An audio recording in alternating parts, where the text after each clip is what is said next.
looks like it can be frustrating at the same time. Yeah, I was asking you just before about the most important part of, or important thing about the psychological resilience. Mm-hmm.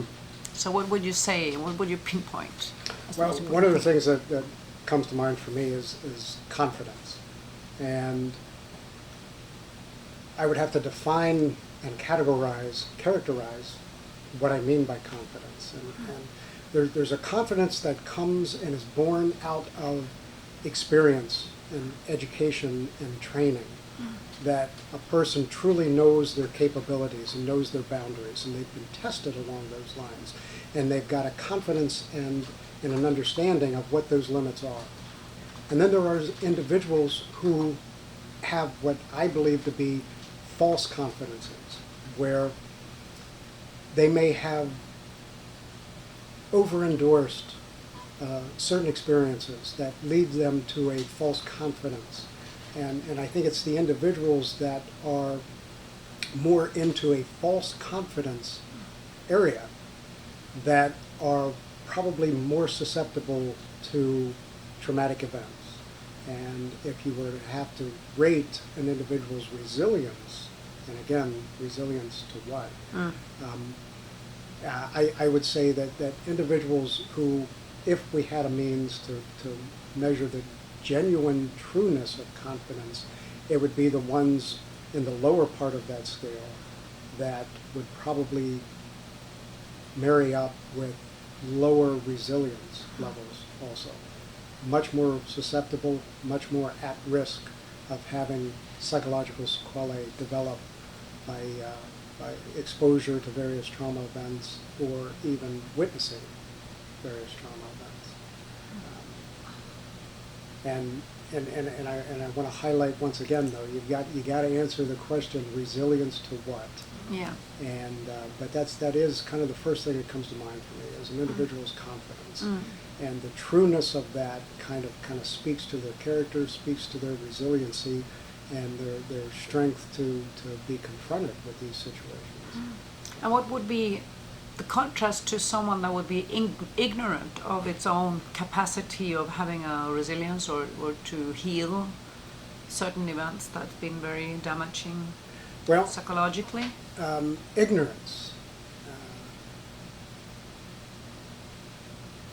To the confidence in contrast to the ignorance of the capacity we have inside.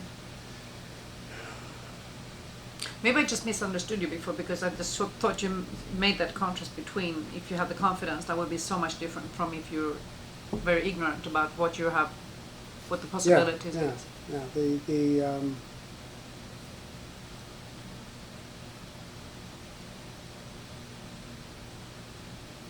confidence that's built on in my eyes, you've earned that level of confidence. And then I was describing a confidence that was not so much earned. So the value of the confidence is less than the value of the confidence of the individual who has actually earned it. The ignorance component, the individual who doesn't recognize, and that by chance didn't begin to nurture this area in them.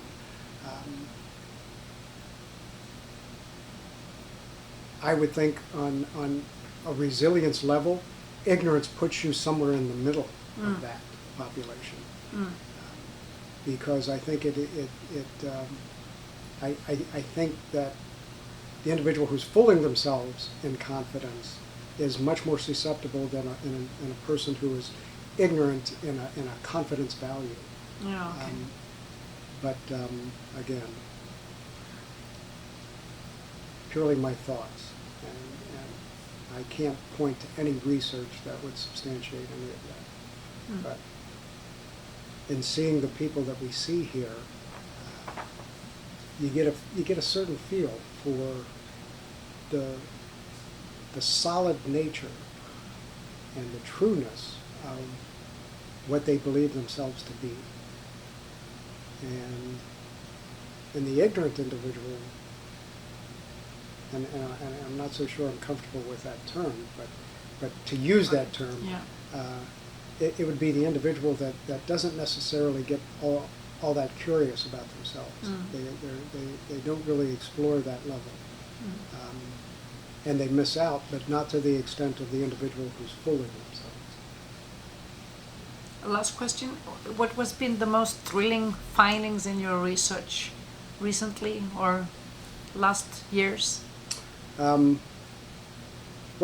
we had gotten into earlier the most thrilling direction and new focus, which is really taking the tools that we've developed for looking at an adult population and try to apply them to an adolescent or a pediatric population, so that we're able to identify individuals, intervene, do assessments on them periodically through our lives, that hopefully lower the barrier when it comes to the problems and the stigma that people typically have with seeking treatment for mental health. So we need to get that parity in mental and physical health, and introducing it at a younger age gives us the opportunity to intervene earlier. Much as I was saying earlier, it gives us eventually a much more healthy population of adults, and so they're not going to be as certainly dysfunctional as I am and a lot of my colleagues. But in the recent research that we've seen here, it really is recognizing the fact that for most of these issues that we talk about, whether they be physical energy transfer events that causes damage in the central nervous system, or whether they be psychologically damaging events which causes dysfunction in networks and cognitive function, decision making, etc., there's not one test that we're going to be able to use. And what really has been driven home to me is we need to get smarter about what are the integration of modalities of information that we can characterize and assess from an individual, and how do we get smarter. And this is where Dr. Rapp comes in again with his applied mathematics and his higher order mathematics, and being able to extract as much information out of those bits of data that we are collecting, and then having that feedback to tell us then, instead of that one modality, what are the most important bits of information that we have to get from these patients and these participants in research that are going to be more informative to the assessment, to the diagnosis, and probably most importantly, what's going to inform treatment plan, and how do we get these individuals better. So that's kind of in a nutshell. Thank you. You're welcome. Thank you.